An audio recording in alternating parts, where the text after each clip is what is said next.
and so there's a social side as well, and I'd frame it in the spirit of tolerance. There are people who, they're not heterosexual, they're not going to procreate and uh, undergo the biological process of having a kid.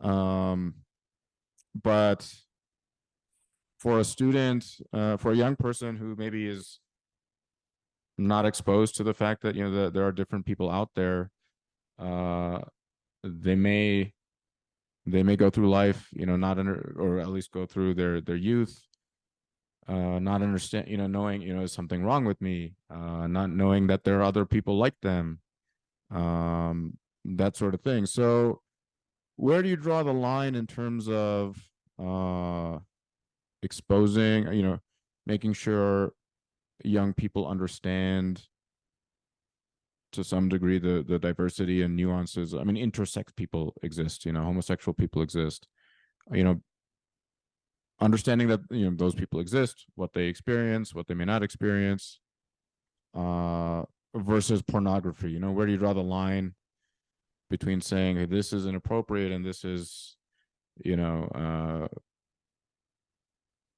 maybe not something that, say, my religion preaches, but it's a fact that's out there, and it's something that we should be open let's about. let's let's cut right down to it.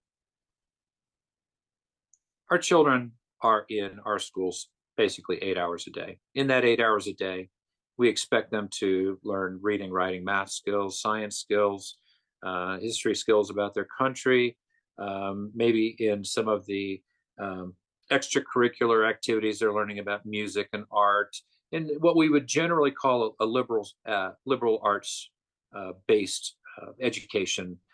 We also have schools that focus on STEM or STEAM, and those kids really focus a lot more heavily on the science and technology and engineering and math aspects of a day's education, and that is very appropriate. That is the role of I would say a school district, and so I go back to the fact that in a century and a half or longer past, we didn't ever delve into these issues of sexuality or the morals of sexuality in our schools, and I think that that's where, quite honestly, we have crossed a line. There's another, um, basically 16 hours of the day where either at home or whatever environment they're in, kids these days are going to learn from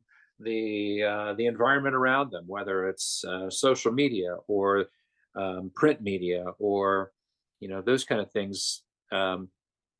If they're going to learn about those things, there's nothing that we can do in a school district or a school system to stop that. We would hope that the parents would be the ones that would guide those kids, and quite honestly, um, we have to deal with the majority, and the majority of parents don't want their kids to be sexualized. We look at the national, um, just the horrible pandemic of sexual abuse of minors and human sex trafficking and things like that.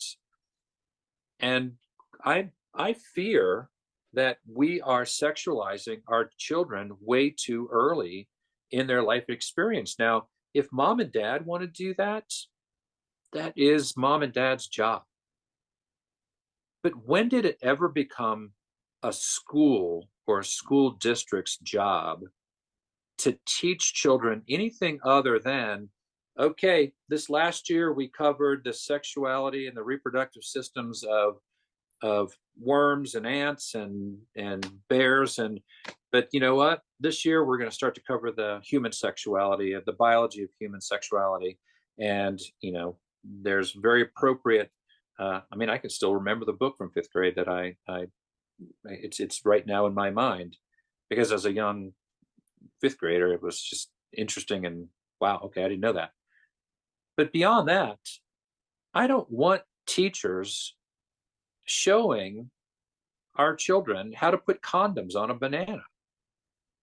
I don't want our teachers or anyone as that is a school district employee teaching a child about sex acts. The act